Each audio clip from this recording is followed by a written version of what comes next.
Assalamualaikum warahmatullahi wabarakatuh. Alhamdulillah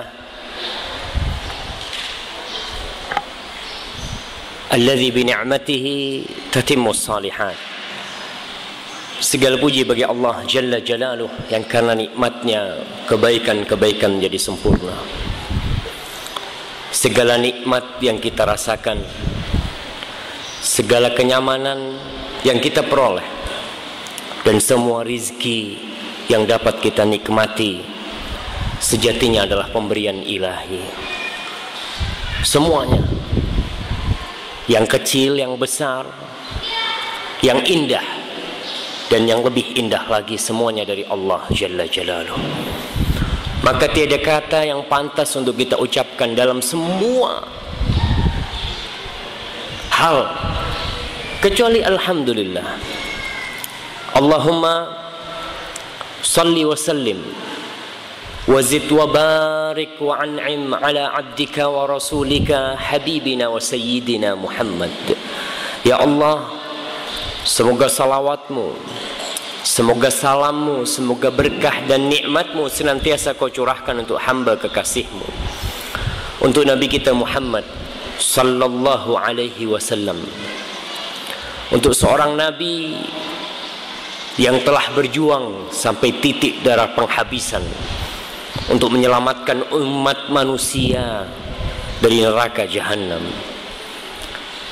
Maka sepantasnya kita menghiasi waktu kita dengan salawat kepada Rasul sallallahu alaihi wasallam, dan semoga salawat itu bersambung untuk keluarga Nabi, untuk istri-istri Rasul sallallahu alaihi wasallam yang telah dipilih oleh Allah untuk mendampingi kekasihnya, untuk mendampingi Rasul sallallahu alaihi wasallam dalam suka dan duka beliau, mendampingi beliau di meja makan, mendampingi beliau di medan perang tatkala beliau harus pergi meninggalkan kota Madinah.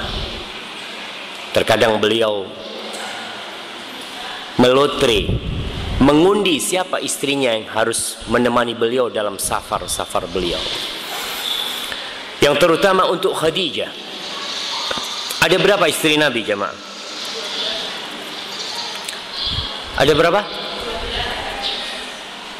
Ada 11.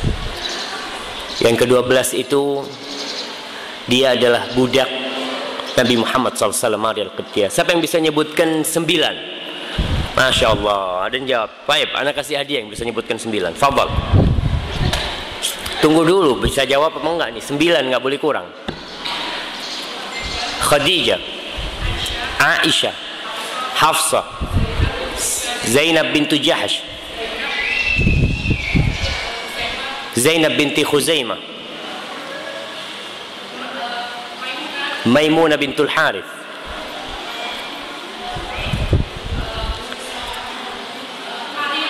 enggak, Maria itu yang budak Nabi Muhammad SAW, bukan dia. Ummu Salamah, Ummu Habibah, satu lagi enggak apa, Safiyah binti Huyai bin Akhtab. Naam, fadal. Baik jamaah kita nih, khususnya ibu-ibu. Ibu-ibu tuh biasanya kalau nyari nama buat anaknya dicari yang nggak ada di Pekalongan. Betul, minta sama Ustadz, Ustadz, anak mau kasih nama anak, Ustadz, yang nggak ada, yang belum ada. Subhanallah, kalau yang belum ada, ya nama-nama yang buruk. Kalau nama yang baik semua sudah dipakai.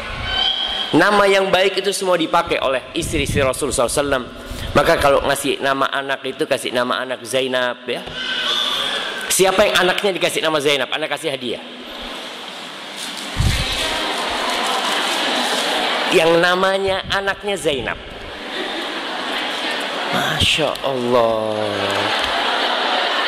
Zainab, bayangkan istri Nabi 2 namanya Zainab, putri Nabi namanya Zainab. Enggak nyari yang aneh-aneh gitu, cari yang belum ada di kampungnya ngasih nama gitu. Enggak. Jadi ada Ibunya enggak, kalau ibunya kan bapaknya yang harus dikasih hadiah gitu kan. Ini anaknya, karena kalau kita tuh namanya Zainab ya udah itu pemberian orang tua nggak bisa dirubah tuh. Mungkin sebagian orang mengatakan kok nama saya Zainab ya, kalau nama saya lain kan lebih bagus mungkin. Tidak, Zainab nama yang indah jamaah. Dan semoga salawat itu bersambung untuk putra putri Rasul sallallahu alaihi wasallam. Baik, siapa yang menyebutkan putra putri Nabi? Nah, silahkan. Al-Qasim, Abdullah, Ibrahim, Zainab, Fatimah, Ruqayyah, Ummu Kulthum. Masya Allah, barakallahu fikum. Masih ada yang tahu dengan putri dan putra Rasul sallallahu alaihi wasallam.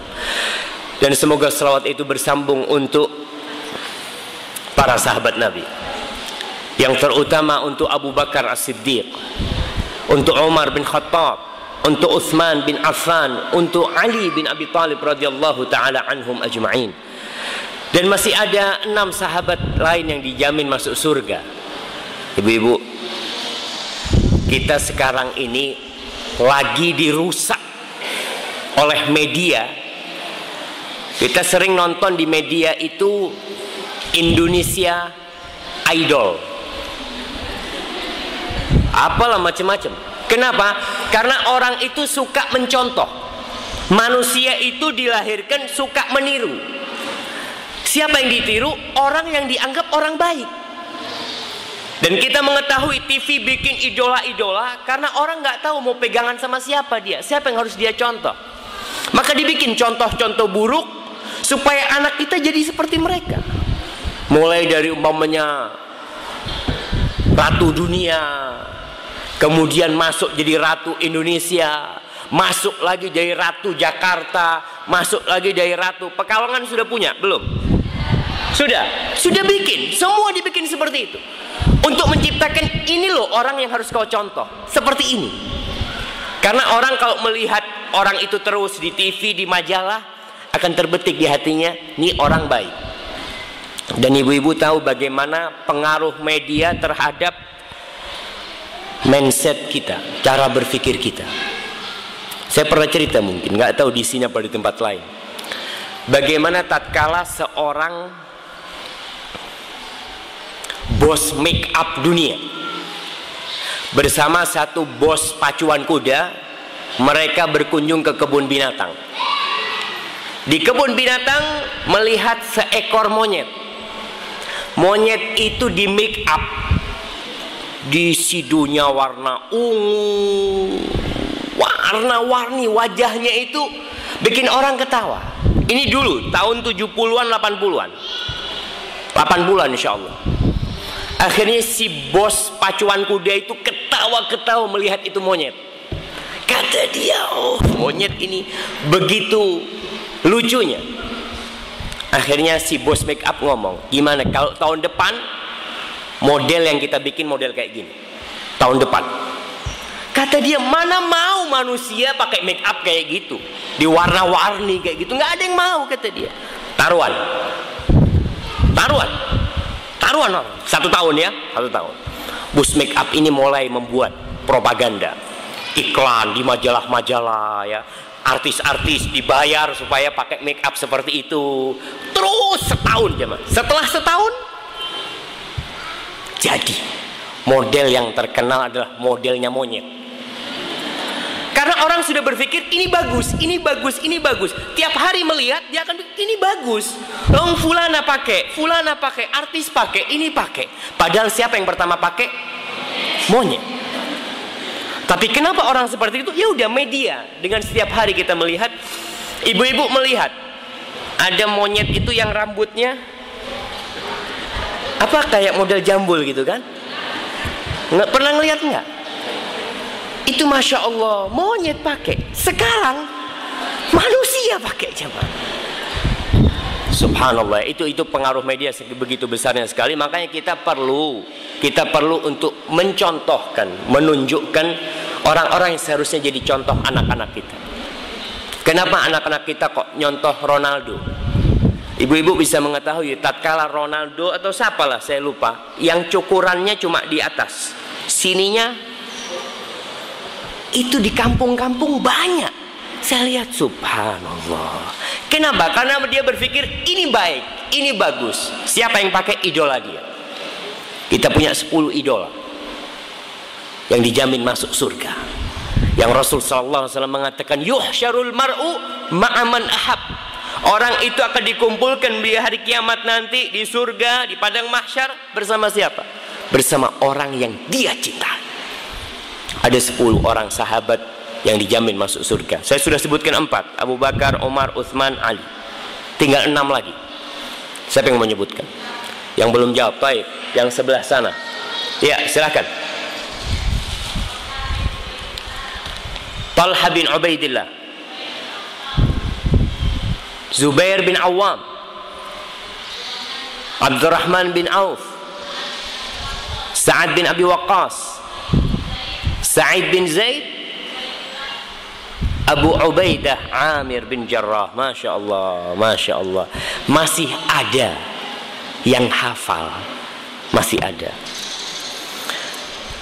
Jemaah, saya protes sama masjid ini. Saya dikasih gelas, gambarnya cewek pakai. Insya Allah. Bismillah.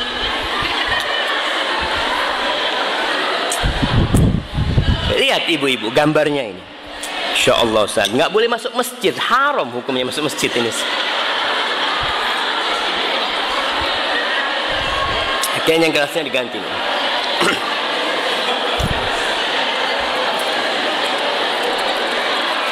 Baik, amma ba'd.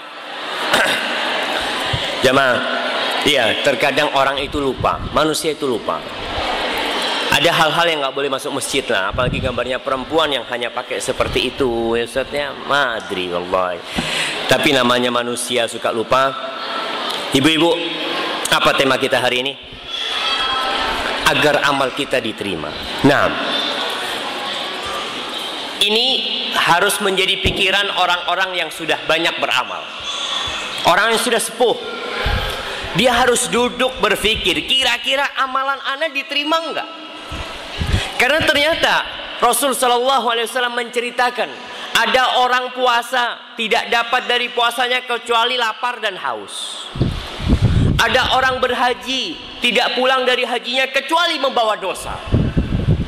Ada orang, kata Rasul SAW, yusolli, solat, sittina sanah, 60 tahun solat, walam tuqbal lahu solat. Satu pun solatnya nggak ada yang diterima. Satu pun, jamaah. Maka sekarang kita harus berpikir, jangan hanya berpikir beramal, tapi kita harus berpikir, kira-kira amalan kita diterima atau tidak oleh Allah Subhanahu wa taala. Tapi sebelum masuk ke sana, ketahuilah bahwa Allah tidak butuh dengan amal kita. Nggak ada orang nanti yang masuk surga dengan amalnya, nggak ada. Rasul sallallahu alaihi wasallam mengatakan, la yadkhulu ahadukumul jannah bi amali. Tidak ada satupun di antara kalian yang akan masuk surga sebagai pengganti amalnya. Nah, amal itu sebagai penyebab, tapi bukan pengganti. Nggak ada yang masuk surga dengan amalnya. Kalau ditimbang amal kita dari lahir sampai mati dengan surga Allah, nggak sebanding, jemaah. Tapi orang masuk surga karena rahmat Allah. Nabi mengatakan ketika ditanya oleh para sahabat, hatta atta anta ya Rasulullah, engkau Nabi nggak akan masuk surga dengan amalanmu, hatta ana, sampai aku pun, kata Nabi, illa ayyataghammadani Allahu bi rahmatih, kecuali Allah meliputi aku dengan rahmatnya, baru aku bisa masuk surga. Mahal surga ini, jemaah. Terus buat apa kita beramal? Buat kita sendiri. Allah Subhanahu wa ta'ala berfirman dalam sebuah hadis qudsi. Beliau mengatakan, ya ibadi, law anna awwalakum wa akhirakum wa insakum wa jinnakum kanu ala afjari qalbi rajulin wahidin minkum ma naqasa dhalika min mulki syai'a. Kata Allah, wahai hamba-hambaku, andai kata semuanya yang ada di masjid ini, Dan semuanya yang ada di bumi ini, dari sejak zaman Nabi Adam sampai kiamat nanti, semuanya itu tidak ada yang sholat, semuanya tidak ada yang beribadah, bahkan semuanya berada di tingkat hati orang yang paling kufur, seperti Fir'aun. Semuanya mengaku Tuhan. Apa kata Allah? Mana qasadzalika mimma indi. Itu tidak akan mengurangi kerajaanku karena kalian tidak beribadah. Beda dengan hubungan kita kalau bekerja di perusahaan. Seorang lelaki yang menjadi manajer, GM di perusahaan, perusahaan butuh sama dia. Kalau dia keluar mungkin perusahaannya tutup. Tapi Allah nggak butuh. Kalau semua manusia itu tidak beribadah sama Allah, tidak akan berkurang kerajaan Allah SWT. Keuntungan Allah tidak akan berkurang kalau kalian tidak beribadah. Dan dibalik sama Allah, "Lau anna awwalakum wa akhirakum wa insakum wa jinnakum kanu ala atqa qalbi rajulin wahidin minkum ma zada dzalika fi mulki syai'a." Kata Allah, kalau semuanya, bangsa jin dan manusia, dari sejak Adam sampai manusia terakhir nanti, semuanya berada di ketakwaan orang yang paling bertakwa di antara kalian. Tingkat ketakwaannya itu seperti Nabi Muhammad SAW. Semuanya sholat sampai bengkak kakinya, tidak pernah berbuat dosa dan kemaksiatan. Apa kata Allah? Ma zada dzalika fi mulki syai'a. Itu tidak akan memberikan keuntungan kepada aku. Nggak akan bertambah kerajaan Allah karena kalian beribadah kepada Allah. Kenapa? Karena kita bisa sujud, kita bisa ruku karena Allah Jalla Jalaluh. Kita bisa datang ke tempat ini karena Allah. Kita bisa berangkat haji karena Allah. Semuanya karena Allah. Jadi nggak ada yang kita maksudnya, oh anak melakukan ini. Semuanya karena Allah Subhanahu Wa Taala. Kemudian Allah mengatakan, "Lau anna awwalakum wa akhirakum wa insakum wa jinnakum qamu fi sa'idin wahidin." Kalau semua ciptaan Allah dari manusia dan bangsa jin. Masya Allah, jazakallah khair, syukran. Kosong, nggak ada gambarnya ya. Nah, kalau semuanya berdiri di sebuah lembah, semua ciptaan Allah dari bangsa jin dan manusia, lalu semuanya berdoa, memohon kepada Allah, dan semua permohonan mereka Allah kabulkan. Semua permohonan yang Allah kabulkan. Apa kata Allah? Ma naqasa dzalika mimma 'indi illa kama yanqusul mikhyatu idza udkhila al-bahr. Itu tidak akan mengurangi kerajaanku kalau aku kasih semua yang kalian minta. Ini minta emas 2 kilo, minta emas 10 kilo, minta menjadi presiden, minta menjadi bupati, Allah kasih semuanya. Itu tidak akan mengurangi kerajaan Allah, tidak akan mengurangi apa yang dimiliki Allah, kecuali seperti berkurangnya air laut kalau dimasukkan jarum kemudian diangkat. Nggak akan berkurang apa-apa jemaah. Terus buat apa kita beramal? Allah mengatakan, "Innama hiya a'malukum uhsiha lakum." Itu amalan buat kalian. Aku tulis buat kalian, aku catat buat kalian, kata Allah Subhanahu Wa Taala. Tsumma uwaffikum iya. Lalu aku kasih pahala atas amalan-amalan itu. Faman wajada khairan falyahmadillah. Barang siapa yang mendapatkan catatannya penuh dengan kebaikan, hendaklah dia tidak memuji kecuali Allah. Jangan memuji dirinya, tapi pujilah Allah Jalla Jalaluh. Yang di catatannya ada hal-hal yang buruk, maka jangan dia mencela kecuali diri dia sendiri. In ahsantum ahsantum li anfusikum. Kalau kalian berbuat baik, itu kebaikan kembali kepada kalian. Jadi kalau kita bersedekah nih, jangan merasa aku telah berbuat baik dengan orang itu. Karena pada hakikatnya dengan adanya orang itu kita bisa berbuat baik. Masya Allah, anak dengan gara-gara dia tuh anak bisa berbuat baik. Coba nggak ada orang miskin, nggak ada orang yang minta-minta, kapan kita bisa berbuat baik? Maka pada hakikatnya tatkala kita berbuat kebaikan, itu kembali buat diri kita sendiri. Terus berkaitan dengan surga. Ana lupa matikan HP jamaah. Ana matikan dulu bentar.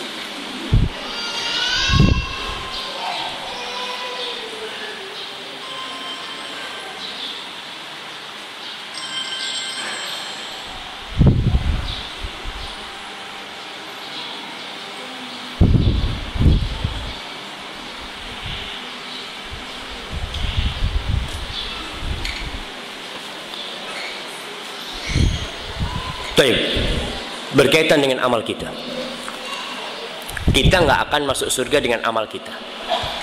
Saya kasih contoh yang real, yang gampang.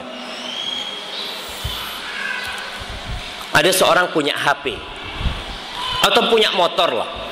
Dia punya motor tahun 96.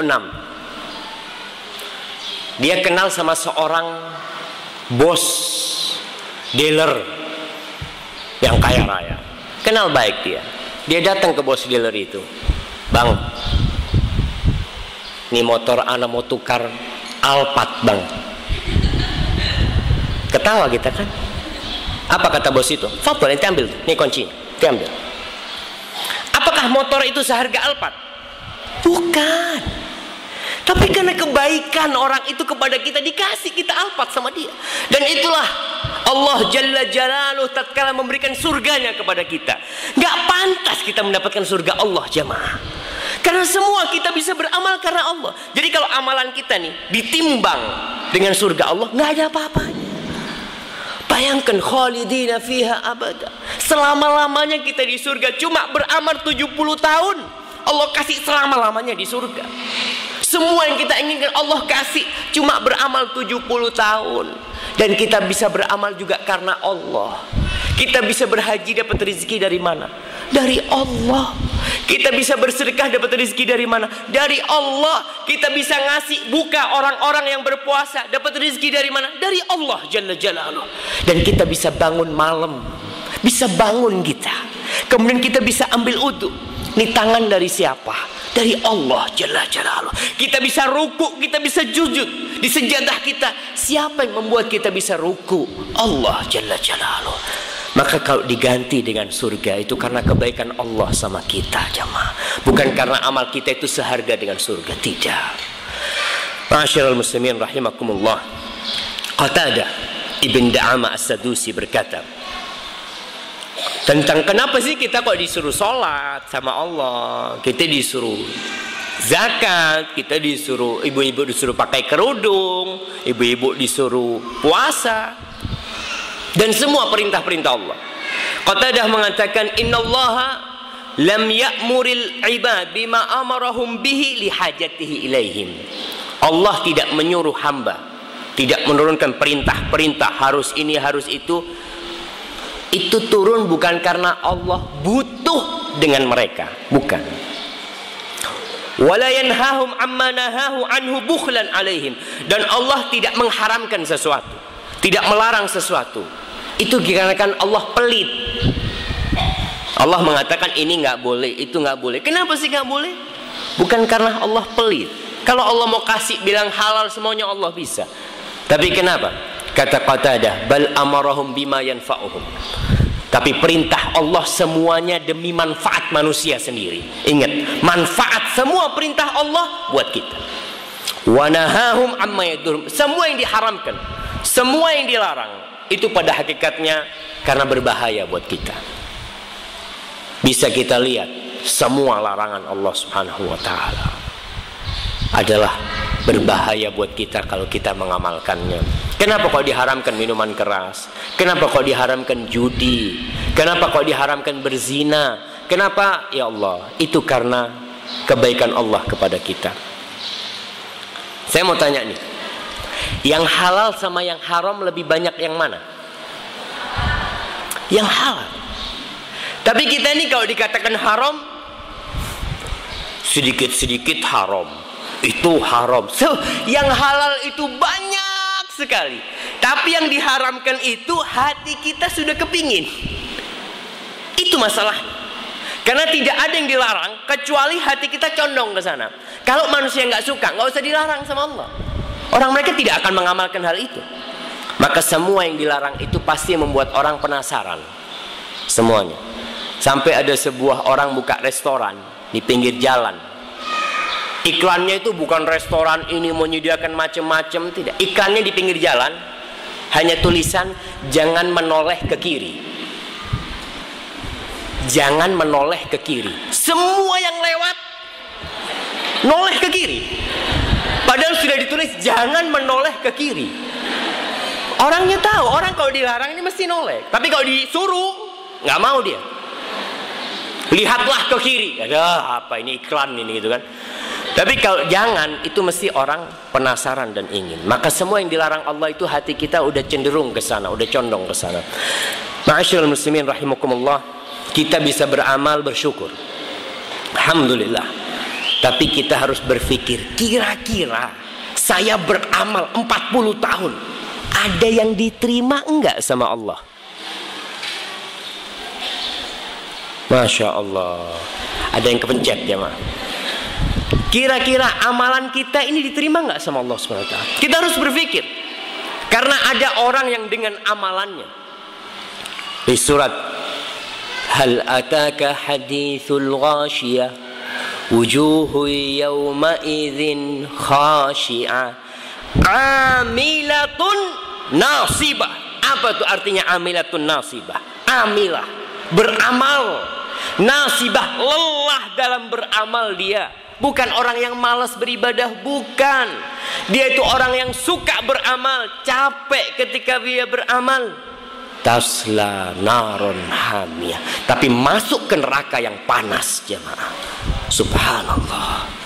Maka jangan meremehkan, Ustaz saya kan sudah beramal, apa, jangan. Ada orang beramal tasla naron hamiyah, dia masuk ke neraka yang panas sekali. Kenapa? Ya karena amalannya tidak sesuai dengan standar yang Allah inginkan. Ada 2 syarat diterimanya amal. Ini insya Allah semua sudah tahu. Dan pada hakikatnya kajian kita itu pengulangan. Kalau ada ustadz yang ceramah hal baru, bahaya. Karena Quran tidak bertambah, hadis Nabi juga tidak bertambah. Sudah, Islam ya itulah Al-Quran dan Sunnah Rasul SAW. Jadi kalau kita hadir pengajian, ya sudah, pengajian itu sebenarnya sebentar lagi mau Ramadan. Apa yang disampaikan Ustaz? Tentang Ramadan, fadilah Ramadan. Tetap kita berpikir, masa hadisnya itu doang? Emangnya Ustaz suruh bikin hadis? Ya tetap hadisnya nggak akan berubah. Ayatnya tetap, ya ayyuhalladzina amanu kutiba alaikumus siyam kama kutiba alal ladzina min qablikum. Apa ada ustadz yang bikin ayat baru? Nggak ada. Tapi manusia tidak pernah bosan untuk diingatkan. Di setiap surat dalam Al-Quranul Karim hampir Allah sebutkan tentang surga ya. Tapi kita tidak pernah bosan. Disebutkan kisahnya Nabi Musa, kita nggak pernah bosan. Diperintahkan sholat. Berapa ayat di Al-Quranul Karim yang menjelaskan tentang sholat? Kenapa kok perlu diulang? Ya tadi, kita ini manusia sering lupa, maka kita perlu diingatkan kembali. Mungkin habis pengajian ini semangat. Berapa hari? 3 hari, 4 hari, terus diingatkan kembali seperti itu. Tapi yang pertama, syarat diterimanya amal tentunya ikhlas. Kita udah ikhlas belum? Apa artinya ikhlas? Tidak mengharapkan dari amalan itu kecuali ridha Allah Subhanahu wa ta'ala. Kita tidak mengharapkan pujian dari orang. Kita tidak mengharapkan sanjungan dari orang. Subhanallah. Dan ikhlas ini inti semua amalan. Wudu, sholat, zakat, ya, semuanya harus dengan keikhlasan. Kalau kita melihat Allah Subhanahu wa ta'ala berfirman di surat Tabarak. Insyaallah ibu-ibu biasa baca surat Tabarak. Tabarakalladzi biyadihil mulku wa huwa ala kulli syai'in qadir. Alladzi khalaqal mauta wal hayata. Dialah menciptakan maut. Allah yang menciptakan kematian. Wal hayat, dia yang menciptakan kehidupan. Untuk apa? Liyabluwakum ayyukum ahsanu amala. Untuk menguji siapa di antara kalian yang paling baik amalannya, yang paling bagus. Bukan yang paling banyak. Bukan. Bisa jadi fulan amalannya banyak, tapi nggak diterima sama Allah Subhanahu Wa Taala karena tidak baik. Menurut dia baik, tapi menurut Allah tidak baik, maka itu jadi tidak baik. Jadi syarat amalan itu jadi baik. Yang pertama tadi ikhlas, yang kedua sesuai dengan sunnah Rasul Sallallahu Alaihi Wasallam. Berkaitan dengan ikhlas ini, Rasul Sallallahu Alaihi Wasallam menceritakan dalam hadis riwayat Abu Hurairah, tentang 3 golongan yang menjadi koreknya api neraka. Awwalu man tus'ar bihin nar yaumal qiyamah thalath. Ada 3 golongan itu yang menjadi koreknya api neraka. Tidak ada yang perampok, tidak ada yang pezina, bukan pemerkosa, bukan pencuri. Tapi ketiga orang ini adalah orang-orang yang soleh. Mungkin orang-orang yang suka datang ke pengajian, orang-orang yang suka membaca Al-Quranul Karim. Kenapa? Karena ada satu syarat yang tidak dia datangkan. Yang pertama, kata Rasulullah SAW, alimun wa qari'ul Quran. Yang pertama dibakar adalah orang yang alim, ustadz, kiai, guru, orang yang alim. Wa qari'ul Quran, dan orang yang pandai membaca Al-Quranul Karim. Itu yang pertama jadi koreknya api neraka. Kok bisa ustadz jadi koreknya api neraka? Na'udzubillahi minan nar. Tsumma utiya bihi. Rasul menceritakan kejadian orang ini yang pandai baca Al-Quran, yang suka ceramah, yang suka ngajarin orang, kok jadi koreknya api neraka. Didatangkan. Allah tunjukkan nikmat-nikmat yang pernah Allah berikan kepada dia. Dan kita akan tahu bahwa tidak ada satu nikmat pun kecuali itu dari Allah. Dan orang ini mengaku, iya Allah, itu semua nikmat kau berikan kepadaku. Lalu Allah bertanya, fama amilta biha, kau gunakan untuk apa nikmat yang aku berikan kepadamu? Jawab orang ini, ta'allamtu fik wa 'allamtun nas wa qara'tu fikal Quran. Ya Allah, dengan nikmat yang kau berikan kepadaku, aku ngaji, aku datang ke pengajian, aku nyantri, sampai aku jadi orang yang berilmu. Insya Allah.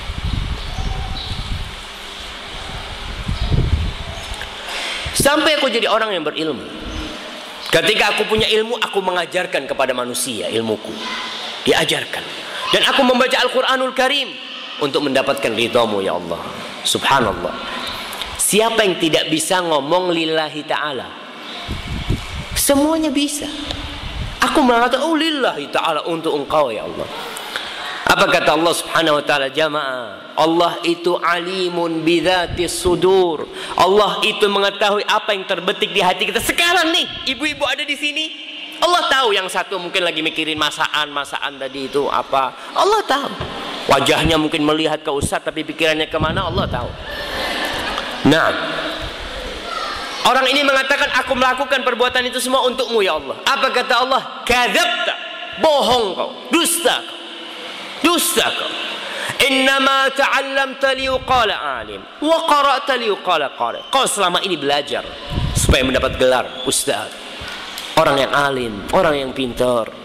Dan kau membaca Al-Quran supaya dapat sebutan orang yang bacaannya indah, yang bacaannya enak. Waqad qil, dan yang kau inginkan sudah kau dapatkan. Di dunia sudah dia dapatkan. Dia menjadi ustadz yang terkenal. Dia mendapatkan sebutan undangan sana, undangan sini. Dia seorang alim yang terkenal. Apa yang dia dapatkan? Thumma umira bihi fasuhiba ala wajhihi thumma turiha finnar. Maka diperintahkan kepada malaikat untuk menyeret orang ini di wajahnya, lalu dilemparkan ke dalam api neraka. Na'udzubillah minan nar. Gara-gara tidak ikhlas. Yang kedua, syahid, orang yang mati di medan perang. Nah, medan perang itu jihad yang benar. Dia didatangkan. Allah tanya kepada dia, apa yang kau lakukan dengan nikmat-nikmat yang kau berikan kepadamu? Jawab orang ini, qataltu fika hatta stushhidtu. Aku berjuang di jalanmu sampai aku mati syahid. Berjuang di jalanmu ya Allah, demi mengharapkan ridhamu. Kita kan tahu ada orang mungkin meninggal ya di jalan Allah ketika berjihad, oh syahid kata dia. Nah, dalam pandangan kita dia syahid, di depan Allah belum tentu jemaah. Nih didatangkan. Dia mengatakan, iya ya Allah, aku berjuang di jalanmu untuk mengharapkan ridhamu. Kata Allah, kadzabta, bohong kau, dusta kau. Innama qatalta liyuqal jari.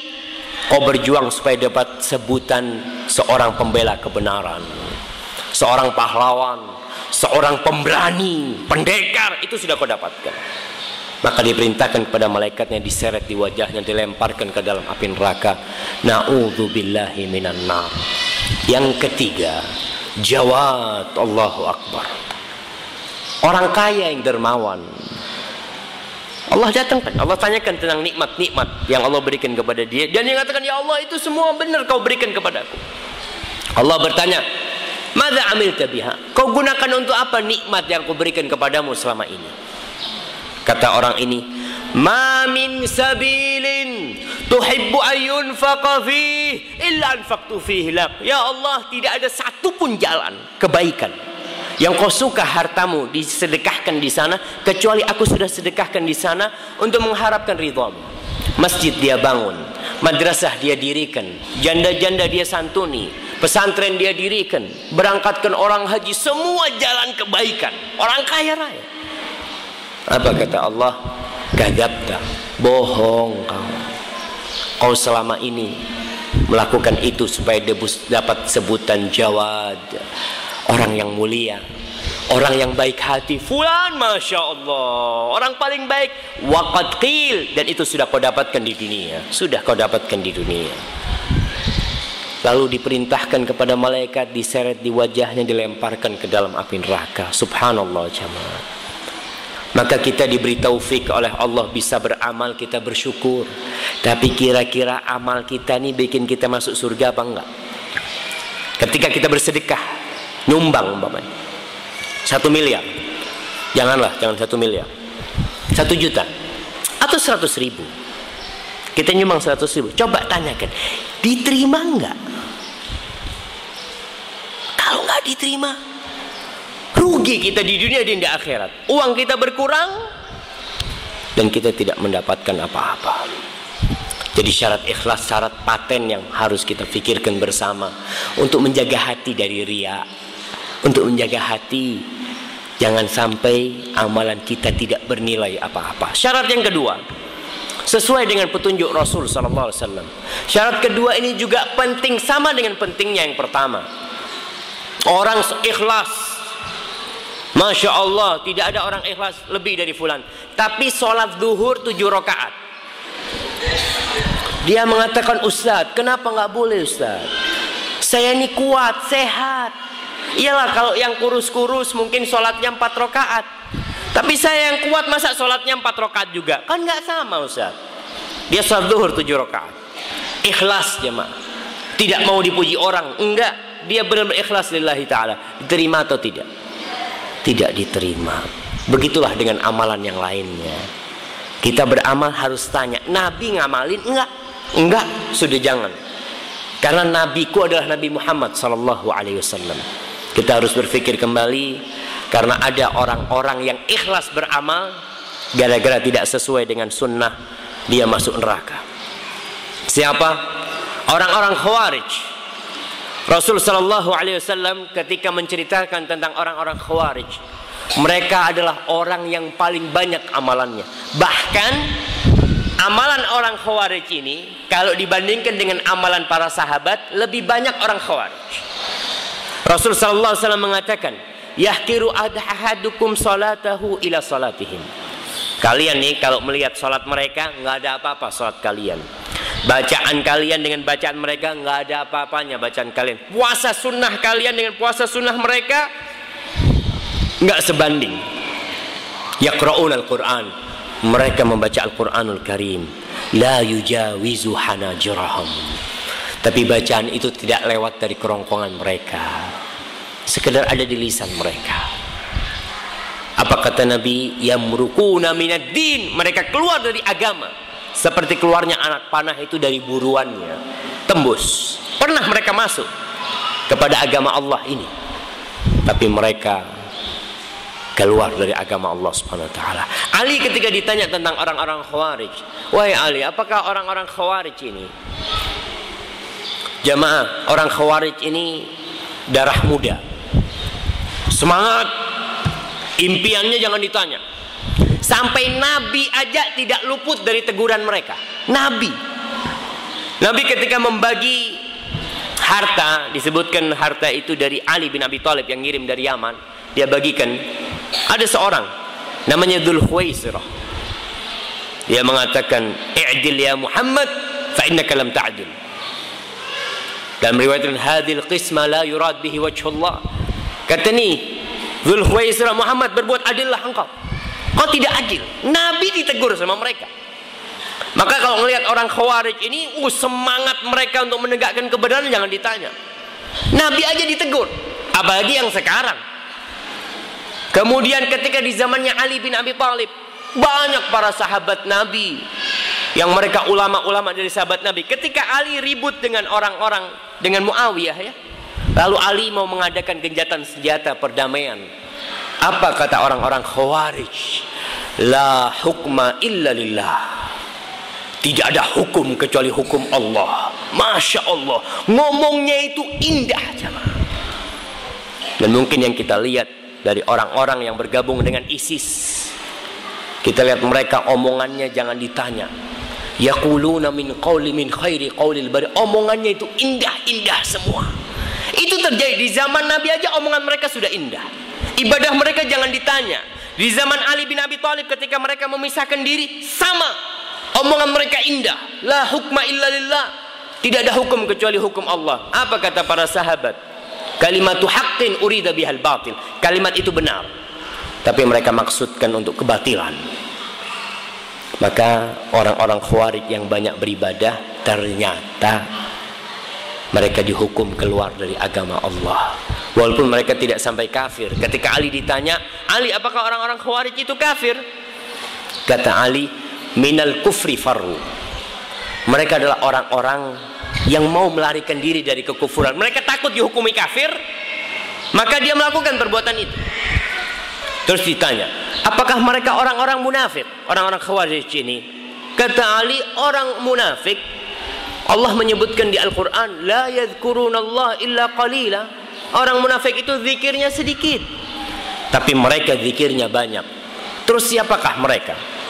Mereka adalah orang yang terkena fitnah, terkena syubhat, yang dengan itu mereka memandang selain mereka adalah orang kafir. Jamaah, baik, kita sudah tahu. Jadi syarat diterimanya amalan adalah dua: ikhlas dan sesuai dengan sunnah Rasul Sallallahu Alaihi Wasallam. Ikhlas saja tidak cukup. Jangan mengatakan, Ustaz, yang penting kan sholat. Yang penting sholat. Allah mengatakan wailun lil musallin. Orang yang sholat masih celaka. Yang tidak sholat jangan ditanya. Wailul lil musallin. Siapa? Alladzina hum an salatihim sahun, alladzina hum yura'un. Mereka lalai dengan salat mereka ya. Mereka riya dalam salat mereka. Dan Nabi yang mengatakan orang 60 tahun salat tapi tidak ada yang diterima. Apa kata Nabi? Yutimmu ruku'ahu wa la yutimmu sujudahu. Rukuknya sempurna, sujudnya enggak sempurna. Sujudnya sempurna, rukuknya enggak sempurna. Salatnya asal-asalan. Yang penting salat. Yang penting gerak. Tidak. Kita harus salat sesuai dengan sunnah Rasul SAW dan salat ikhlas lillahi ta'ala. Kemudian kita akan berbicara tentang sebab-sebab diterimanya amalan kita. Gimana sih Ustaz supaya amalan kita ini setelah kita ikhlas ya, setelah kita sesuai dengan sunnah, supaya kita diterima amalan kita. Yang pertama,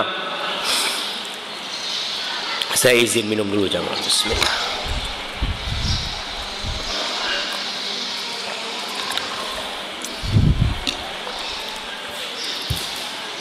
Memandang remeh amalan kita. Jadi supaya kita diterima amalannya ini, memandang remeh amal kita dan tidak sombong dengan amalan kita, tidak ujub. Katakan, ya Allah, amalanku ini sedikit ya. Allah Subhanahu wa ta'ala dengan nikmat yang begitu besarnya kepada kita, kalau kita melihat amalan kita ini benar-benar nggak ada apa-apanya, apa saja amalan kita. Kalau kita melihat, ya Allah, dengan yang kau berikan kepadaku, aku berangkat haji 10 kali, berangkat haji 17 kali. Kalau dibanding dengan nikmatmu nggak ada apa-apanya, ya Allah. Allah berfirman di dalam surat Muddathir, ya ayyuhal muddathir qum fa'anzir wa rabbaka fakabbir wa thiyabaka fatahhir war rujza fahjur wa la tamnun tastakthir. Jangan engkau memberikan, jangan engkau memberi. Hasan Basri mengatakan maksud ayat ini, jangan engkau beramal kemudian engkau merasa amalan itu sudah banyak ya, aku ini sudah banyak berbuat untuk Allah. Belum apa-apa. Amalan kita ini dibanding dengan jantung jantung yang Allah berikan kepada kita. Ibu-ibu,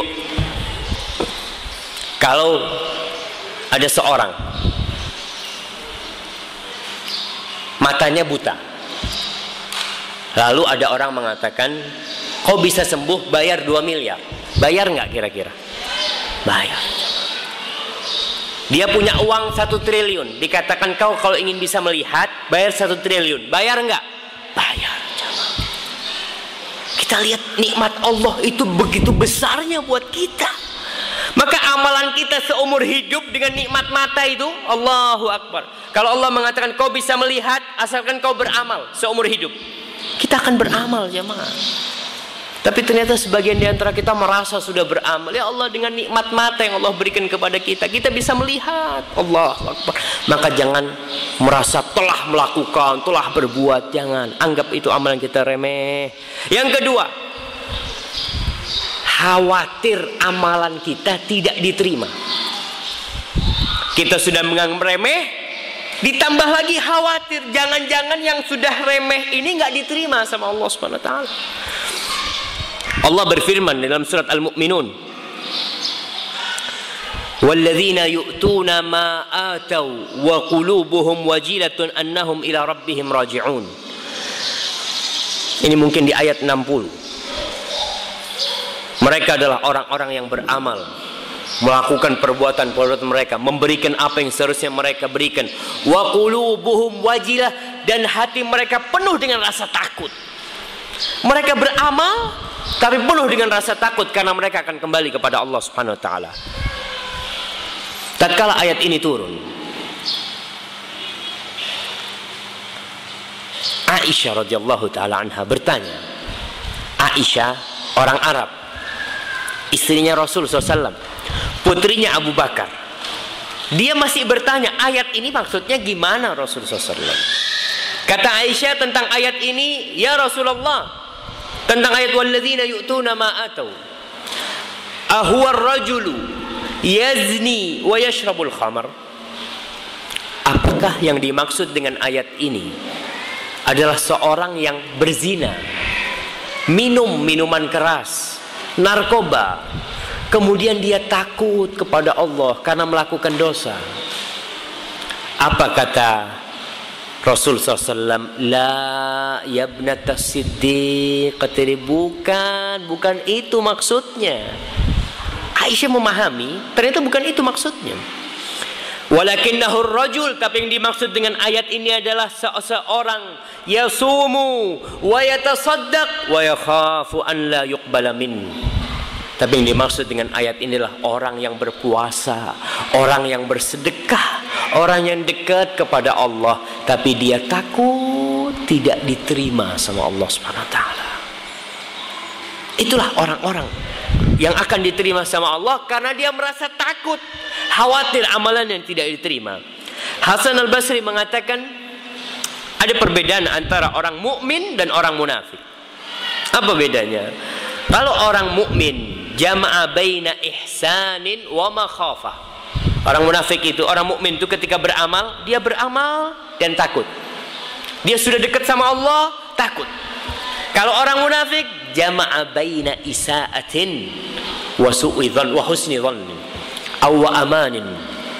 Kata dia orang munafik itu mengumpulkan antara sudah amalnya buruk dan merasa aman.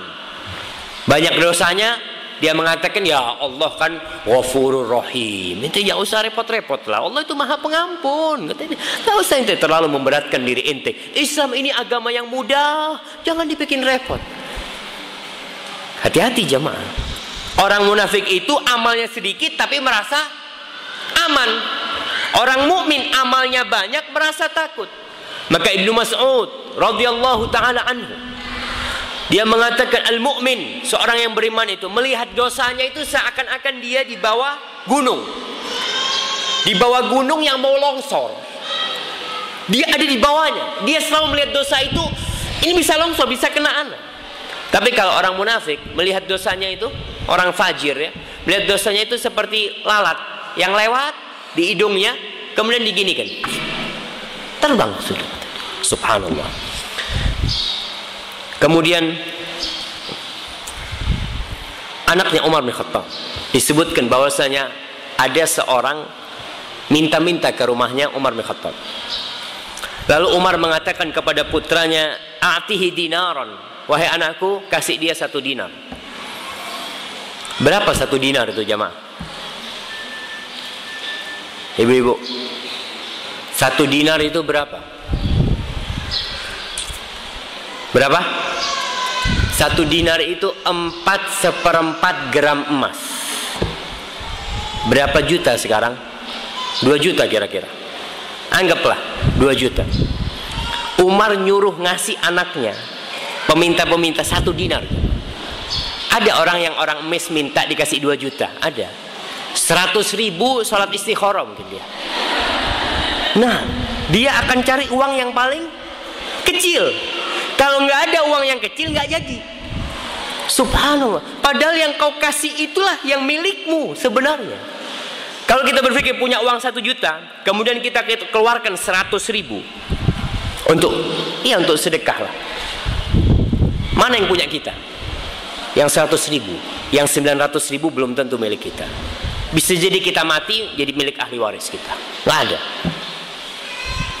Maka Umar ngasih peminta-minta 2 juta aja, 1 dinar. Karena besarnya yang diberikan oleh Umar bin Khattab, anaknya berkata, "Taqabbalallahu minka ya abata." Semoga Allah menerima sedekahmu ini wahai ayahanda. Karena ini uang banyak. Kalau kita sedekah 5.000 nggak diterima, mungkin masih nggak terlalu berat. Sedekah 2 juta masuk neraka. Na'udzubillah min dzalik. Maka didoakan Umar oleh anaknya. Apa kata anaknya? Kata Umar bin Khattab, "Lau alimtu anna Allah taqabbala minni sajdatan wahidan aw sadaqata dirhamin lam yakun ghaibun ahabbu ilayya minal maut." Wahai ananda, andai kata aku tahu Allah menerima 1 sujudku, tahu Allah menerima 1 sujudku, atau Allah menerima 1 dirham yang aku sedekahkan, maka tidak ada yang absen, yang aku lebih cintai kehadirannya daripada kematian. Tadri ya bunayya mimman yataqabbalallah. Ananda, kau tahu dari siapa Allah menerima? Innama yataqabbalullah minal muttaqin. Allah hanya menerima dari orang-orang yang bertakwa. Allah hanya menerima dari orang-orang yang bertakwa. Kalau kita bertakwa, insya Allah. Jadi kalau diterima sebagai pertanda kita orang yang bertakwa. Ma'asyiral muslimin, Amir bin Abdullah al-Ambari, seorang alim ulama, Ibnu Jarir menceritakan ketika dia mau mati, udah mau naza, udah sekarat ini, menangis dia. Fabaka. Ketika dia menangis, orang-orang yang di sekitarnya tanya, "Ma yubkik? Apa yang membuat engkau menangis? Qad kunta wa kunta. Bukankah kau adalah orang yang soleh? Kau melakukan ini, kau berbuat ini, kau orang yang baik. Kenapa engkau menangis?" Apa? Kata Amir, "Yubkini, yang membuat aku menangis, aku mendengar Allah berfirman, innama yataqabbalullah minal muttaqin. Karena Allah hanya akan menerima dari orang-orang yang bertakwa." Kata dia. Betul jamaah. Kita lihat mereka sudah banyak amalannya, takut tidak diterima. Kita yang amalnya sedikit merasa Allah itu maha pengampun. Maka hati-hati. Salah satu yang menyebabkan amal kita diterima, kita takut, khawatir amalan kita tidak diterima. Al-Imam Ibnul Qayyim menjelaskan perkataan ulama salaf. Rubba dzambin, ada banyak dosa yang memasukkan, atau rubba ma'siyatin, yang artinya perkataan Ibnul Qayyim itu ada kemaksiatan yang dengan kemaksiatan itu hamba itu masuk surga. Gara-gara dosa masuk surga. Dan ada orang yang gara-gara ketaatannya, gara-gara ibadahnya masuk neraka. Orang ahli ibadah masuk neraka, orang berbuat dosa masuk surga. Kok bisa? Karena Ibnu Qayyim menjelaskan perkataan ini, tuh orang yang berbuat dosa takut dia dengan dosa. Itu dosa yang dia lakukan dahulu terus menghantui dia. Dia senantiasa, jangan-jangan Allah mengazabku, jangan-jangan aku nggak akan masuk surga. Maka orang ini terus berbuat kebaikan dengan dosa yang selalu menghantui dia. Dia semakin dekat kepada Allah Subhanahu wa taala. Dengan dosa dia itu dia masuk surga. Dan ada orang yang gara-gara ketaatannya masuk neraka. Kenapa? Karena dia merasa bangga, ujub, sombong dengan amalannya. Melihat orang, ya kayaknya yang ini nggak masuk surga nih. Enak banget dia. Subhanallah, hati-hati jamaah ya. Yang ketiga, sebab diterimanya amalan seorang hamba, berharap dan banyak berdoa. Karena kalau rasa takut saja bahaya. Orang kalau takut saja membuat dia putus asa. Ibadah seorang mukmin itu seperti sayap burung, kata Ibnul Qayyim. Yang satu namanya roja, yang satu namanya khauf. Yang satu adalah rasa takut, yang satu rasa harap. Orang kalau takut saja tanpa mengharap, dia akan putus asa di rahmat Allah Subhanahu wa ta'ala. Allah menceritakan tentang hamba-hambanya yang soleh di surat Al-Anbiya ayat 90.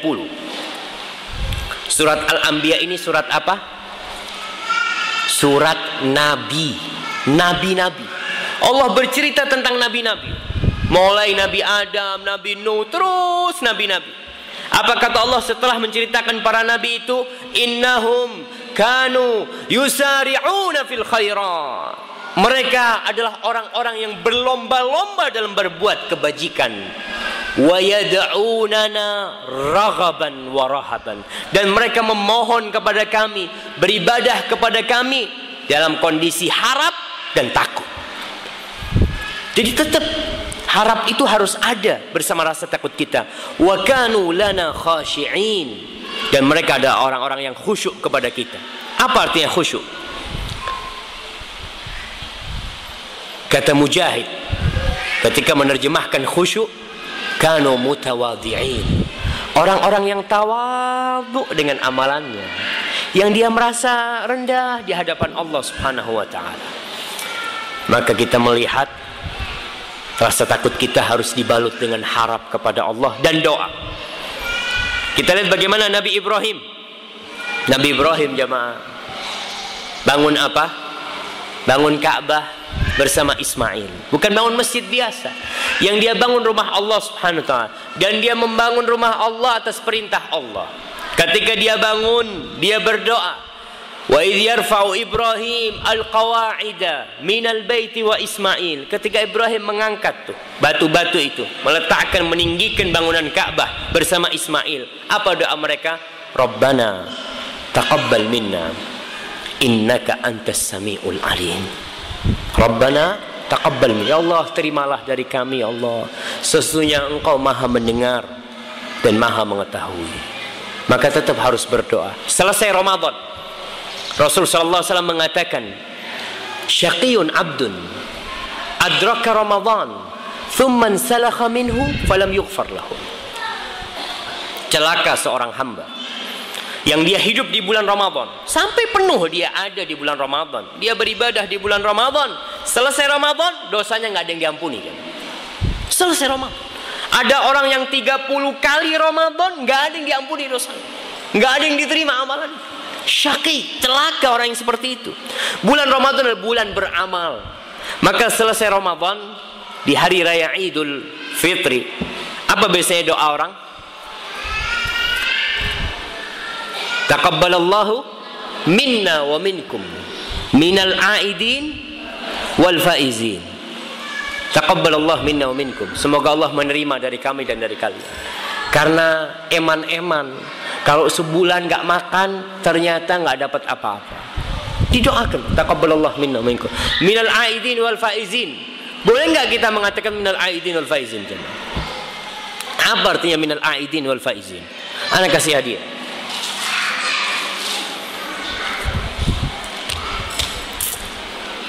Nah, apa artinya kita nih puluhan tahun ngomong minal aidin wal faizin? Apa artinya minal aidin wal faizin? Mohon maaf lahir dan batin, itu artinya? Bukan. Kita kok kalau mohon maaf itu nggak harus Ramadan, nggak harus Idul Fitri. Sekarang punya salah, sekarang minta maaf. Ada orang ngomong, ente punya salah sama fulan, iya nanti hari Id ana mau minta maaf. Insya Allah ente belum tahu ente datang tuh. Baik, apa artinya minal aidin wal faizin? Angkat tangan yang mau jawab. Anda kasih hadiah. Yang mau jawab angkat tangan. Mana yang mau jawab? Jamaah. Fadhal. Gimana?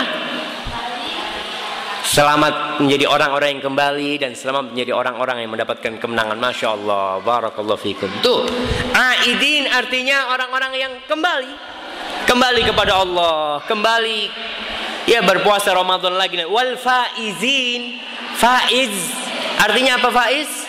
Orang yang sukses, orang yang menang, seperti itu. Jadi kalau kirim broadcast, biasanya ini yang muda-muda nih, kalau Ramadan kirim broadcast minal aidin wal faizin, mohon maaf lahir dan batin, itu salah artinya.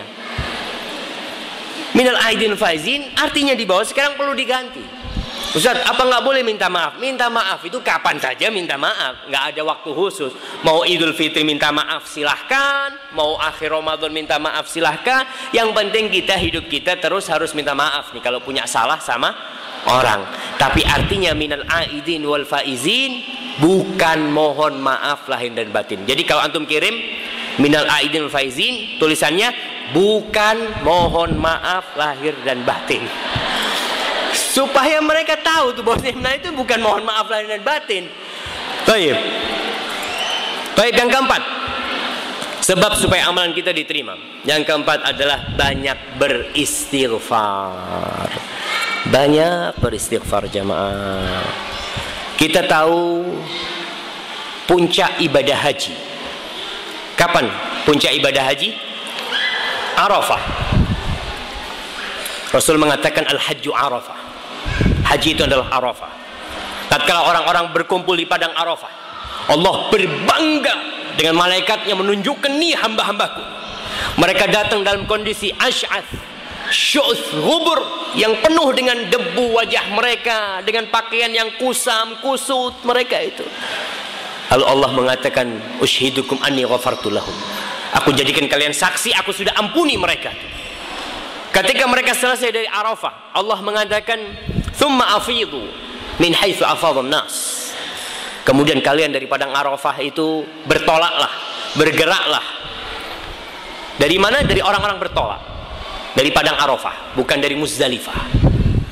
Lalu Allah mengatakan, wastaghfirullah. Dan kalian beristighfarlah kepada Allah Subhanahu wa taala. Bayangkan, dari Arafah disuruh istighfar. Dari Arafah. Bukan habis berbuat dosa jamaah, habis beribadah yang mungkin dia kumpulkan uang untuk berangkat haji puluhan tahun. Selesai dari Arafah, Allah masih nyuruh kita beristighfar. Nggak pernah berhenti istighfar itu jamaah. Padahal haji yang mabrur tidak ada balasan yang pantas buat dia kecuali surga Allah Subhanahu wa taala. Tapi masih disuruh istighfar. Syekhul Islam pernah ditanya, mana yang lebih mulia, istighfar apa tasbih? Mana yang lebih mulia jemaah? Kita beristighfar atau bertasbih? Subhanallah walhamdulillah wa la ilaha illallah Allahu akbar. Mana yang lebih mulia? Bertasbih, istighfar. Ada perbedaan pendapat di antara ibu-ibu. Kata Syekhul Islam, baju yang bersih yang cocok buat dia adalah pewangi. Kalau baju yang udah bersih, dikasih pewangi. Tapi baju yang kotor, yang cocok dengan dia adalah dicuci. Kata dia, bagaimana kalau baju kita tidak pernah bersih? Berarti istighfar dengan tasbih tidak pernah putus jamaah. Nggak bisa ya baju kita ini bersih sedikit, kotor lagi, ya sudah. Istighfar terus sampai selesai sholat. Bukan habis berbuat dosa kita, bukan habis melakukan kemaksiatan, selesai sholat, assalamualaikum warahmatullah, assalamualaikum warahmatullah. Apa yang dibaca? Astaghfirullah, astaghfirullah, subhanallah. Selesai sholat kita disuruh istighfar. Nah, karena kita mengharapkan dengan istighfar itu Allah Subhanahu wa ta'ala menerima amalan kita. Berarti tasbih dan istighfar harus berteman. Selesai penaklukan kota Makkah, Nabi di akhir hayatnya turun firman Allah Subhanahu wa ta'ala, idza jaa nasrullahi wal fath wa ra'aitan nasa yadkhuluna fi dinillahi afwaja. Idza jaa nasrullah wal fath, apabila datang pertolongan dari Allah dan kemenangan, dan manusia kau lihat masuk berbondong-bondong kepada Islam, apa kata Allah? Fasabbih bihamdi rabbika wastaghfir. Di ujung umur Nabi Muhammad SAW, Nabi disuruh bertasbih, disuruh memuji Allah, dan disuruh beristighfar. Innahu kana tawwaba, karena Allah itu maha menerima taubat. Nabi disuruh bertaubat, disuruh istighfar sama Allah Subhanahu wa taala. Apa kata Aisyah? Rasul SAW di akhir hayatnya itu sering membaca kalau ruku sama sujud, apa yang dibaca? Subhanakallahumma rabbana wa bihamdika Allahumma gfirli, Allahumma gfirli. Maka kita harus banyak-banyak ya. Yang merasa sudah banyak amalannya, sekarang bagaimana supaya amalannya diterima sama Allah Subhanahu wa taala. Keluar dari kamar mandi, dari toilet, apa yang kita baca? Kok bukan alhamdulillah jemaah? Ghufranak. Yang disunnahkan membaca ghufranak, minta ampun ya Allah sama engkau ya Allah. Itu nikmat yang Allah berikan kepada kita. Kalau semua harta kita, semua yang kita miliki, dokter ngomong kau tidak bisa BAB kecuali hartamu semua kau sedekahkan. Kita sedekahkan enggak? Kita akan sedekahkan jamaah. Ternyata semua harta itu enggak ada artinya dengan kita bisa BAB jamaah. Mobil kita punya 3 mobil, dokter ngomong 3 mobilmu lepas kau bisa BAB, kita akan keluarkan jamaah. Tuh nikmat kita bisa BAB aja nggak bisa kita syukuri. Kita minta ampun sama ghufranak ya Allah, minta ampun ya Allah. Nikmatmu terlalu banyak yang tidak bisa kita syukurin. Maka kita banyak-banyak beristighfar jamaah. Yang kelima, banyak-banyak beramal soleh. Jangan berhenti beramal soleh. Allah Subhanahu wa taala berfirman, hal jazaa'ul ihsan illa al ihsan. Tidak ada apakah balasan yang pantas buat kebaikan jemaah kecuali kebaikan sesudahnya. Jadi kalau kita bisa beramal baik, setelah kita beramal baik, kita pulang haji tambah baik, kita selesai Ramadan tambah baik, insya Allah amalan kita diterima sama Allah Subhanahu wa taala. Dan Nabi alaihi salatu wasallam bersabda, khairul amali adwamuhu wa in qall. Sebaik-baiknya amalan adalah yang berkesinambungan, yang terus menerus walaupun sedikit. Maka datang pengajian seperti ini, ada yang Ustaz ana nggak bisa tiap minggu datang pengajian, tiap bulan datang, tapi terus tiap bulan dijaga. Ustaz ana nggak bisa ngaji tiap hari Ustaz 1 lembar, nggak apa-apa, ngaji 1 ayat tiap hari, tapi terus berkesinambungan jamaah. Itu yang akan menjaga kita daripada orang yang beramal sekaligus dia beramal setelah itu lupa. Maka kita perlu untuk memperbanyak amalan soleh kita agar Allah Jalla Jalaluh menerima amalan kita. Bilal bin Rabah punya amalan apa dia yang menyebabkan dia ini terdengar terompahnya di surga? Salat sunnah, dia menjaga wudhu setiap kali batal, dia wudhu, dia salat sunnah wudhu setelah itu. Itu yang menyebabkan sandalnya Bilal terdengar di surga. Karena amalan itu terus didawamkan jamaah. Maka kita perlu mendawamkan amal soleh kita sesuai dengan kemampuan. Yang mampu umpamanya bersedekah rutin, terus rutin bersedekah. Ustaz, anak kalau suruh puasa sunnah berat Ustaz. Silahkan. Pintu surga itu ada 8. Ada pintu sholat, ada pintu sedekah, ada pintu puasa, ada pintu haji, ada pintu jihad, ada pintu ilmu, ada pintu zikir. Mana yang kita mampu? Kita masuk ke sana. Anak Ustaz kalau suruh puasa nggak bisa Ustaz. Ya udah, ente ngasih makan orang yang puasa, sama pahalanya. Ustaz, anak kalau suruh sholat tahajud nggak bisa, sholat duha. Ada orang yang nggak bisa sholat malam, oke, kau jaga sholat duhamu. Apalah kita melihat bekal untuk masuk surga itu harus banyak jamaah. Bekalnya itu untuk mengharapkan Allah merahmati kita. Paling tidak di mana ada tempat kebaikan kita ada di situ. Seorang ulama memberikan nasihat kepada salah seorang muridnya, di tempat yang Allah haramkan jangan pernah kau dilihat Allah di sana, tapi di tempat-tempat yang Allah cintai hadirkan dirimu. Karena jamaah, ada orang yang terkenal di muka bumi ini, tapi dia tidak dikenal di langit Allah Subhanahu wa ta'ala. Amalannya tidak pernah diangkat ke sana. Dia terkenal, tapi ada orang-orang majhul fil ard, nggak ada yang kenal sama dia, tapi dia terkenal di langit Allah Subhanahu wa ta'ala. Salah satunya adalah Uwais Al-Qarni. Tahu dengan Uwais Al-Qarni? Baca tuh bagaimana Uwais Al-Qarni, salah seorang tabi'in yang dia sangat berbakti kepada ibunya. Dia nggak bisa berjumpa Nabi karena dia harus berbakti sama ibunya. Setelah Nabi meninggal, dia datang ke kota Madinah, dan Nabi berpesan kepada Umar, kalau Uwais datang, suruh dia beristighfar untukmu. Bayangkan, Umar bin Khattab disuruh minta doa kepada Uwais Al-Qarni.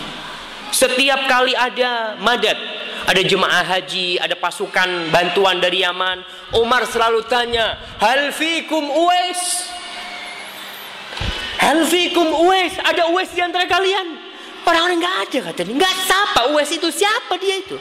Sampai ada yang tahu, wahai Amirul Mukminin, ada apa engkau dengan Uwais? Uwais ada orang, nggak ada yang tahu sama dia. Diam Umar bin Khattab. Sampai suatu saat datang Uwais. Anta Uwais? Naam, kata dia.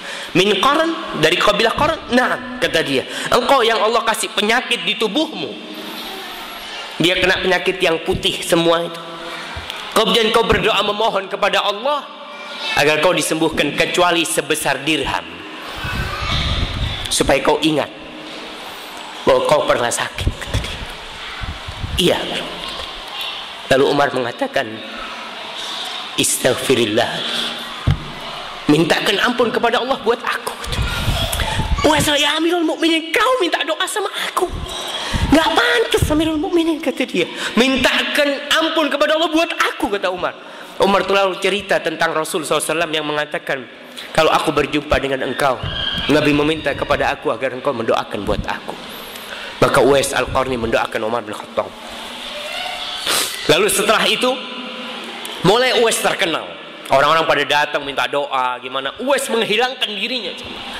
Sampai para sejarawan menyebutkan Uwais itu berusaha supaya dia tidak dikenal sama orang. Takut dengan riya, takut amalnya habis gara-gara dia terkenal. Sampai suatu hari disebutkan oleh sejarawan di Irak sana, di Basrah apa di mana, dia lagi makan di sampah. Ada sampah orang-orang yang buang makanannya. Dia lagi ngelihat ada makanan di sampah itu, dia mau ambil itu makanan. Tahu-tahu ada anjing yang menggonggong. Uwais mengatakan, kul mimma yalika wa akul mimma yalin. Kata Uwais, makanlah engkau dari arahmu, aku akan makan yang di sini.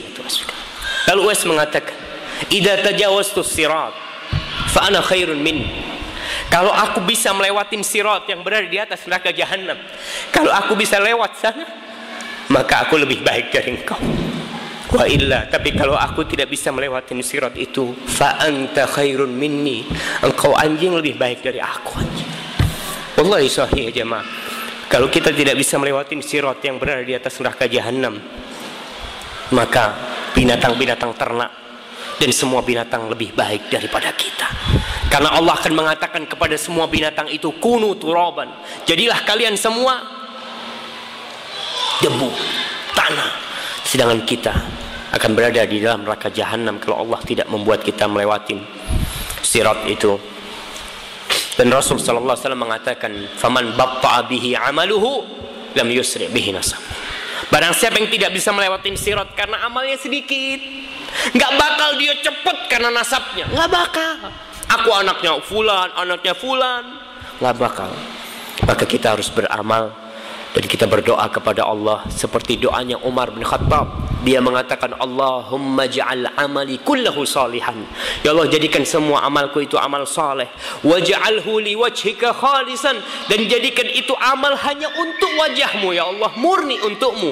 Wala taj'al li ahadin fihi syai'an, jangan jadikan di amalku itu ada orang lain ya Allah, ada selain engkau ya Allah. Hadza wallahu a'lam bissawab. Itulah yang bisa kita kaji pada kesempatan kali ini. Semoga Allah Jalla Jalaluh menerima amalan kita, dan semoga kehadiran kita di sini dapat mengantarkan kita kelak ke surga Allah Subhanahu wa ta'ala. Dan kita masuk ke sesi tanya jawab. Silahkan kalau ada yang mau ditanyakan. Iya, mungkin mic-nya.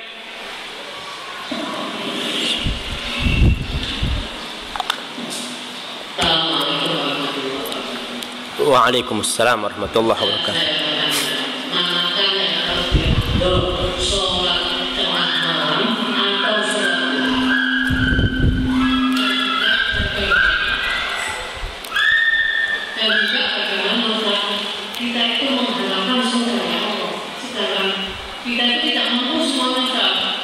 Tidak mampu, dan kita diwajibkan untuk berdoa yang baik dan syukur Allah ma'ajib dan nah,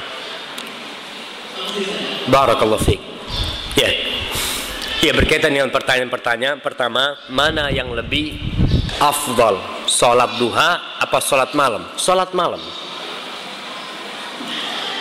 Karena sholat malam itu da'bus sholihin, dan Nabi mengatakan di antara sholat sunnah itu memang yang paling baik adalah sholat malam di sepertiga malam akhir khususnya bagi yang mampu. Bagi yang mampu. Tapi ada orang yang tidak mampu, maka jangan sampai dia tidak sholat. Ada sholat sunnah yang lain. Maksudnya ada pilihan gitu ya. Orang biasa umpamanya puasa Senin Kemis, nggak mampu puasa Senin Kemis, ya puasa 3 hari sebulan. Nggak mampu ya pokoknya tiap bulan ada puasanya lah, walaupun sekali. Tadi yang sholat malam nggak mampu sholat tahajud, ya paling nggak sebelum tidur dia witir lah. Dia sholat witir, dan sholat yang tidak pernah ditinggalkan oleh Rasulullah SAW adalah sholat witir dan sholat qobliyah subuh. Tadi kalau pertanyaan kedua berkaitan gimana kita ini tidak mampu mendapatkan surga Allah. Ya memang nggak mampu. Ya doa. Kita terus berdoa. Nabi mengajarkan surga itu rindu kepada orang yang senantiasa berdoa. Allahumma inni as'alukal jannah. Allahumma inni as'alukal jannah. Surga itu mengatakan Allahumma adkhilhul jannah. Ya Allah, masukkan dia ke surga ya Allah. Karena seringnya orang ini rindu kepada surga, surga pun rindu kepada kita. Dan sebaliknya orang yang berdoa Allahumma ajirna minan nar, Allahumma inni a'udzubika minan nar, itu neraka, karena ya Allah jauhkan dia dari aku ya Allah. Maka terus kita berdoa, karena memang nggak bisa jamaah. Kita cuma bisa memohon kepada Allah Subhanahu wa ta'ala. Dan karena yang masuk surga itu hanya yang dirahmati Allah Subhanahu wa ta'ala, terus berdoa dan memohon kepada Allah Subhanahu wa ta'ala. Naam, wallahu a'lam bishawab. Silakan. Ya, sudah ada di situ. Nah. Assalamualaikum warahmatullahi wabarakatuh. Waalaikumsalam.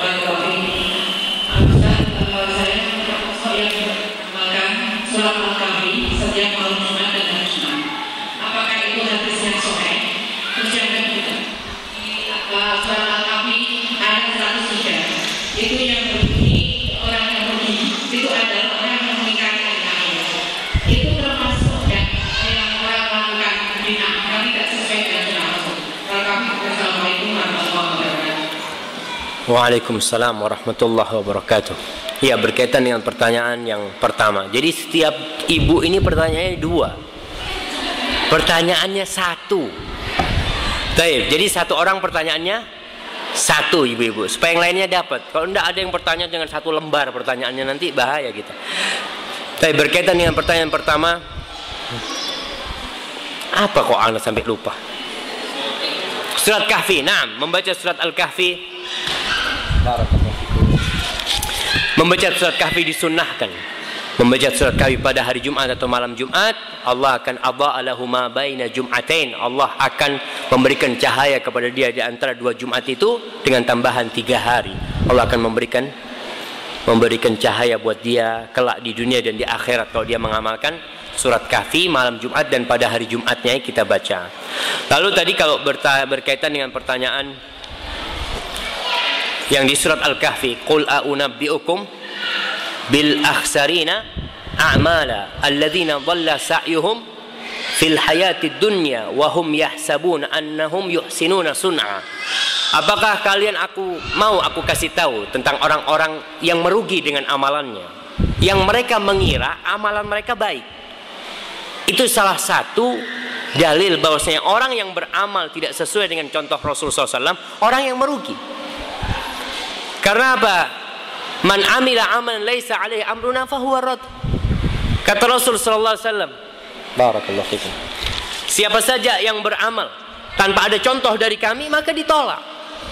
Maka pelaku bid'ah umpamanya, tolonglah, kita ini sudah ribut, umat Islam ini sudah berpecah belah begitu banyaknya. Ada berapa golongan? Yang satu mengatakan ini bid'ah, itu bid'ah, ribut bid'ah semua. Sudahlah, kita tinggalkan yang bid'ah, kita cari mana yang sunnah. Kita tanyakan, sudah, daripada kita ribut gara-gara bid'ah, ana mau tanya mana yang sunnah. Jadi kalau kita dapat amalan, tanya, Nabi ngamalkan enggak? Tidak. Abu Bakar ngamalkan enggak? Tidak.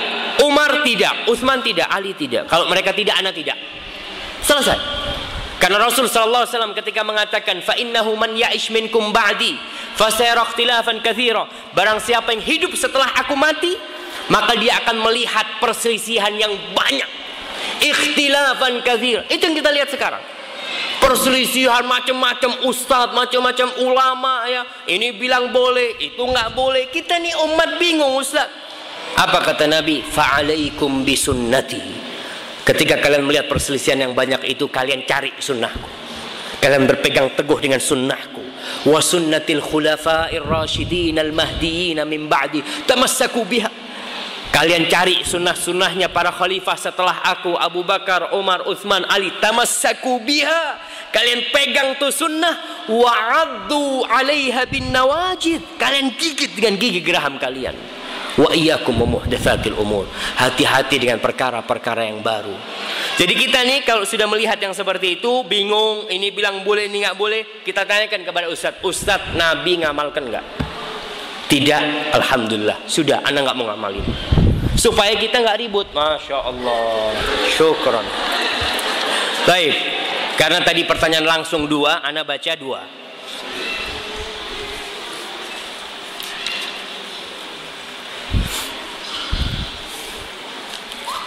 Assalamualaikum Ustaz, bagaimana cara menasihati keluarga kita agar tidak melakukan amalan-amalan bid'ah umpamanya? Syukron. Para jamaah, kita dulu seperti mereka. Ana dulu sama seperti orang-orang pelaku-pelaku bid'ah. Karena kita hidup di lingkungan memang yang jauh dari ilmu. Kita nggak pernah tahu, nggak pernah diajarin. Kita Islamnya Islam keturunan. Kalau di kampung itu ngamalin itu, ya kita akan ngamalin. Itu kondisi kita. Jadi keluarga kita yang belum kenal sunnah ini, kita harus kesian sama dia. Apa yang harus kita lakukan? Doa yang pertama. Doakan mereka. Lalu kalau ngasih tahu orang tua, itu kalau ngasih tahu orang yang lebih tua dari kita harus pakai adab, harus pakai etika. Kita harus berlemah lembut dengan orang tua kita. Jangan sekali-kali, Pak, haram Pak, Pak, bid'ah Pak, insyaallah. Sakit hati si bapak. Bapaknya rokokan, Pak, melbun rokok, Pak, rokokan, Pak. Masuk neraka gitu kan. Jangan, pelan-pelan seperti itu jamaah. Kemudian ada hal-hal yang kita harus berlapang dada dalam hal seperti itu. Lalu kalau ngasih tahu orang tua itu jangan menggurui. Mereka nggak suka, anaknya gurui itu nggak suka. Karena kita tahu ketika saya awal pakai jenggot itu, Masya Allah, di sidang di rumah, duduk. Ada apa ente pakai jenggot? Masya Allah. Anda lihat, ya karena mereka nggak ngerti dengan sunnahnya Rasul Sallallahu Alaihi Wasallam. Orang tua ngomong, yang pakai jenggot itu orang-orang tua. Baru pakai jenggot, ente masih muda pakai jenggot. Dulu ini jamaah, waktu kita SMA kelas 3 waktu itu. Tapi subhanallah ya, ya dengan kita berusaha mendoakan mereka dengan adab, insya Allah orang tua kita akan mengerti. Kemudian ini ada pertanyaan, Ustadz mau tanya, ini yang kedua pertanyaan.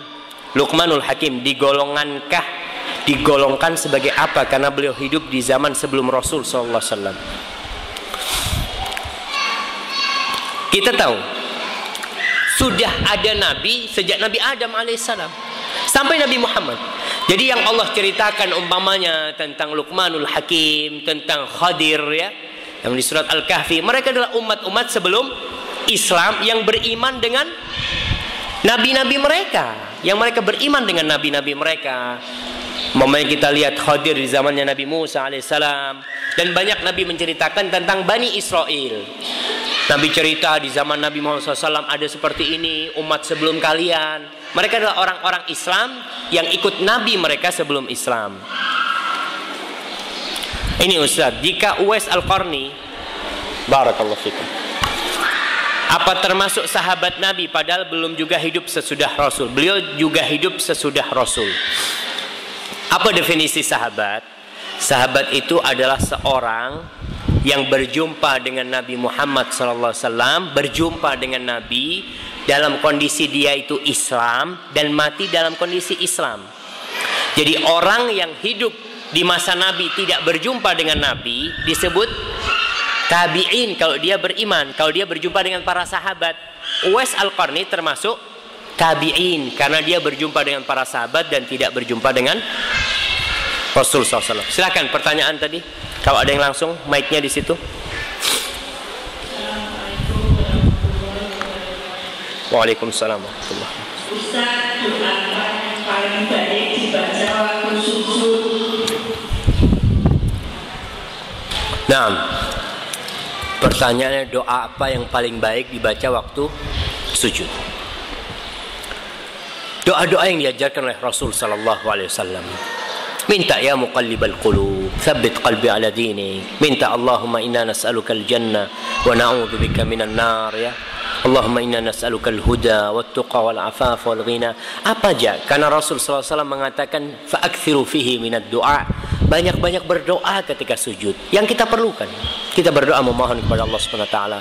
Dan doa yang diajarkan oleh Nabi itu adalah doa-doa yang indah sebenarnya. Baik, saya bacakan di sini. Barakallahu fikum.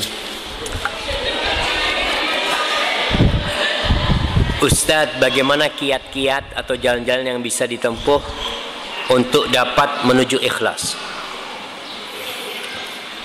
Agar kita bisa ikhlas, harus dua yang kita tutup dulu.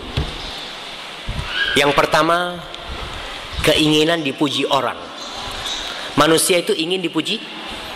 Masya Allah, syukran. Semua kita ini memiliki fitrah kalau dipuji orang itu senang.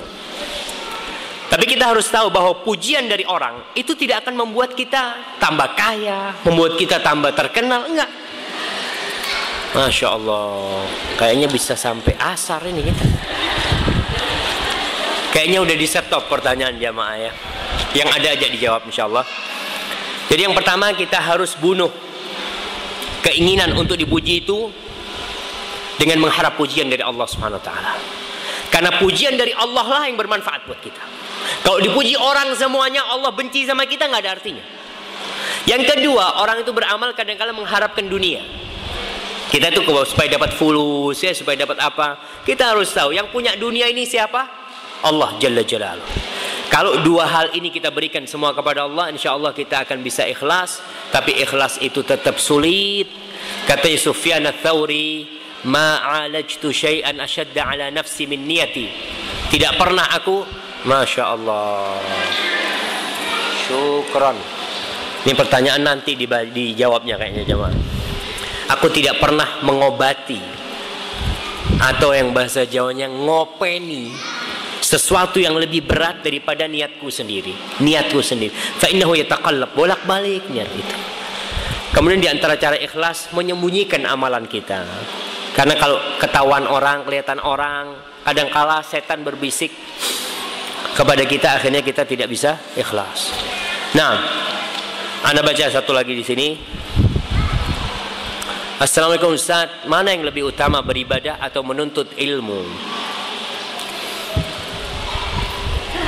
Rasul sallallahu alaihi wasallam bersabda, "Fadlul alimi 'alal 'abidi ka fadlil qamari lailatal badri 'ala sa'iril kawakib." Kata Rasul sallallahu alaihi wasallam, keutamaan orang yang alim, orang yang berilmu dibanding dengan orang yang ahli ibadah itu seperti keutamaannya bulan purnama dibandingkan dengan bintang-bintang. Orang yang ahli ibadah itu seperti bintang, dan orang yang alim seperti rembulan. Ketika rembulan datang, bintang-bintang nggak kelihatan. Kenapa ilmu lebih utama daripada ibadah biasa? Ini sama-sama ibadah sunnah ya. Kalau sama-sama wajib ya sama-sama wajib. Ada ilmu yang wajib. Ilmu tentang sholat wajib kau belajar kalau kau mau sholat. Ilmu tentang haji, kalau kau mau berangkat haji, kau wajib belajar ilmu haji. Tapi kalau bicara dua-duanya sunnah, ilmu sunnah dengan amalan sunnah, maka ilmu yang lebih mulia. Karena manfaat ilmu ini bukan untuk diri sendiri, Beda dengan ibadah. Kalau ibadah manfaatnya buat dia yang melakukan. Tapi ilmu dia sampaikan kepada temannya, keluarganya. Manfaat ilmu itu buat orang lain, bukan hanya untuk diri sendiri. Baik, ini Ustaz, bagaimana cara berdoa yang baik dan sebenar-benarnya doa yang diterima Allah. Sedangkan kebanyakan kita selalu egois berdoa, banyak meminta dan menuntut. Terima kasih. Allah mengatakan, ud'uni astajib lakum. Kau mohon kepadaku, aku kabulkan. Allah juga berfirman, wa idza sa'alaka 'ibadi 'anni fa inni qarib ujibu da'watad da'i idza da'ani falyastajibu li wal yu'minu bi la'allahum yarshudun. Muhammad, kalau orang-orang bertanya tentang aku, sesungguhnya aku itu dekat, aku kabulkan permintaan orang yang meminta kepadaku. Jadi kita dituntut untuk memohon kepada Allah Subhanahu wa taala. Jangan merasa, ya Ustaz, Allah kan sudah tahu dengan apa keinginan ana gitu kan. Udahlah, ana enggak usah berdoa. Jangan. Kita tetap harus memohon. Nabi Ayub alaihissalam berdoa enggak sama Allah? Berdoa. Ketika dia kena penyakit yang begitu dahsyatnya, idznada rabbu Ayub, idznada rabbahu anni masaniyadh-dhurr wa anta arhamur rahimin. Minta sama Allah apa saja, sampai mau betulkan sandal kita minta tolong sama Allah Subhanahu wa taala. Itu perintah Rasul sallallahu alaihi wasallam. Karena semua yang di dunia ini tidak bisa kita lakukan kecuali dengan bantuan Allah Subhanahu wa taala. Jamaah, ngangkat gelas ini gampang. Tapi kalau Allah nggak bantu, berapa banyak orang yang kena stroke, nggak bisa dia ngangkat tangan itu. Kita bisa ngangkat tangan ini karena Allah Subhanahu wa taala. Maka kalau mau berdoa, minta doa. Tiap pagi Nabi ngajarkan doa, Allahumma afini fi badani, Allahumma afini fi sam'i, Allahumma afini fi basari, la ilaha illa anta. Minta terus sama Allah Subhanahu wa taala. Kemudian Allah akan kabulkan semuanya. Dan jawaban Allah itu 1 dari 3. Yang pertama, yang dia minta Allah kasih. Dia minta mobil, Allah kasih mobil. Yang kedua, Allah palingkan musibah yang akan menimpa dia yang setara dengan doa dia. Dia minta mobil, Allah nggak kasih. Tapi seharusnya dia ditabrak mobil, Allah selamatkan. Karena doa kita. Dan lebih nikmat mana kita diselamatkan nggak ditabrak mobil daripada dapat mobil? Lebih baik diselamatkan sama Allah SWT. Yang ketiga, Allah akan kumpulkan di akhirat nanti. Para sahabat bertanya, idzan nukfir. Kalau gitu Nabi kita banyak-banyak berdoa. Apa kata Nabi? Allahu aktsar. Allah akan berikan lebih banyak lagi. Cuma adabnya berdoa, ya, istighfar, puji Allah Subhanahu wa taala, banyak-banyak beramal soleh. Insyaallah Allah akan kabulkan doa kita.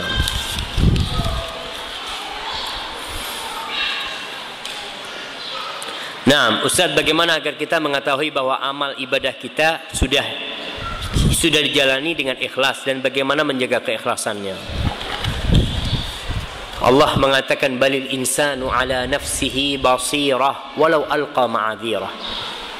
Kita itu lebih tahu dengan diri kita. Maka salah satu cara mengetahui kita ikhlas atau tidak itu, kalau dicela orang tidak menambah, kita merasa orang itu kok tidak muji ana gitu ya, ana kok dicela, ini bisa jadi kita nggak ikhlas. Jadi kalau kita dipuji orang tidak tambah GR, insya Allah itu bukan kita beramal ikhlas, insya Allah. Itu salah satunya.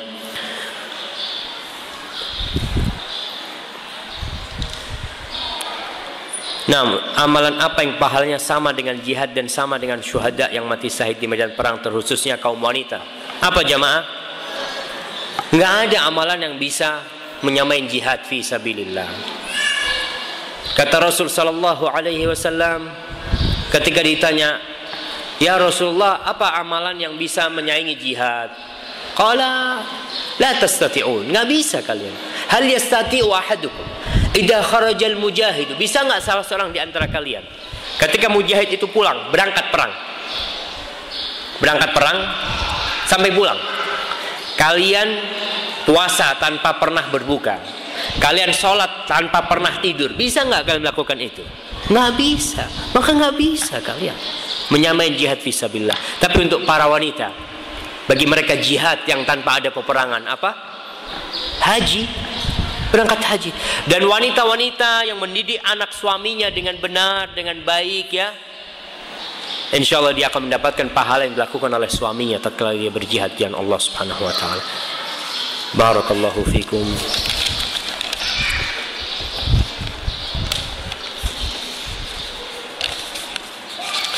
Ustaz, jika suami menginginkan agar saya mau pindah ke rumah mertua, tapi saya tetap kekeh tidak mau pindah, apakah saya berdosa?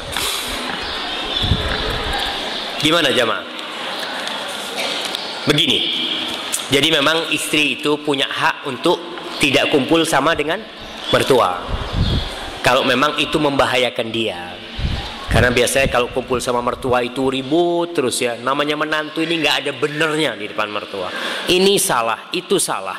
Tapi kalau memang kebutuhan mertuanya sendirian umpamanya, dan suami harus berbakti kepada orang tuanya, maka bantulah suami berbakti kepada orang tuanya. Kalaupun umpamanya nggak bisa kumpul, bertetanggaan dengan mertuanya. Karena ada kondisi mertua yang harus kita kumpul jamaah. Kita juga sebagai seorang istri jangan egois ya kayak gitu. Enggak lah bang, anak kumpul di sana ribut terus sama mertuanya sakit umpamanya. Si suami harus berbakti sama ibunya, maka tolong dia kumpul dengan dia dan bersabar. Karena isi dunia ini cobaan semuanya. Ada yang dicoba dengan mertuanya, ada yang diuji dengan anaknya, ada yang diuji dengan suaminya, ada yang ribut dengan istrinya. Itulah isi dunia ini.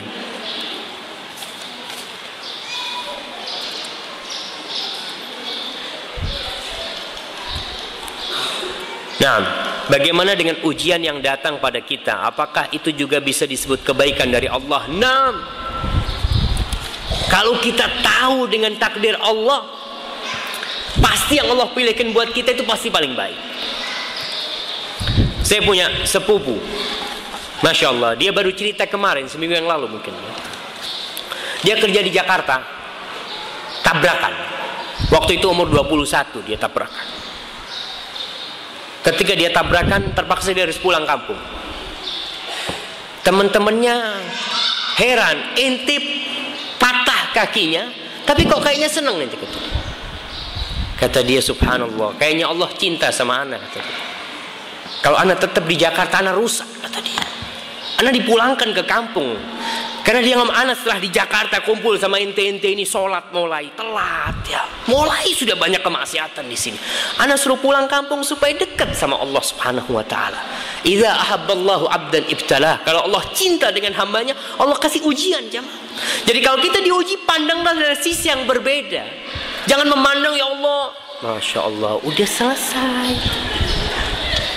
Tapi jamaah, kayaknya suaranya anak ini untuk nanti siang jamaah. Ini sudah Ami Muhammad sudah datang. Kayaknya tidak kuat. Katanya 11.30. Satu lagi pertanyaan aja jamaah.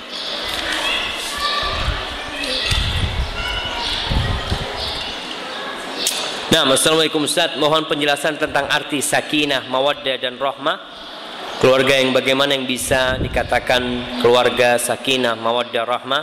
InsyaAllah dijawab nanti kajian siang. Ana mohon maaf, ana kayaknya udah. Nanti pertanyaan mungkin bisa dijawab di kajian selanjutnya. Apabila yang saya sampaikan itu benar itu dari Allah Subhanahu wa taala, kalau ada yang salah itu dari diri saya sendiri. Allah dan Rasulnya terbebaskan dari kesalahan itu. Tapi sebelum ditutup, ada satu pertanyaan. Iya. Pertanyaan ini, sebutkan 5 sebab diterimanya amalan hamba. Oh, di atas ada yang jawab. Nah, fadhali. Nggak apa-apa, mencontek nggak apa-apa. Salah satunya kelebihan yang mencatat itu, ilmunya ada di buku, nggak apa-apa. Fadhali. Yang pertama, merasa takut, khawatir tidak diterima amalannya. Yang kedua, berharap agar amalannya diterima. Iya, takut bersama harap itu satu. Nggak apa-apa, tapi ya. Fadhali. Yang ketiga, banyak istighfar. Yang keempat, ikhlas. Ya, terus jadi catatannya ini bolak-balik ya. Nggak apa-apa, anak kasih hadiah. Fadhali. Jadi yang pertama, memandang remeh amalan kita ya. Ya, amalan kita, jangan merasa ujub, sombong dengan amalannya. Yang kedua, khawatir tidak diterima. Yang ketiga, berharap dan berdoa. Yang keempat istighfar. Yang kelima banyak-banyak amal soleh.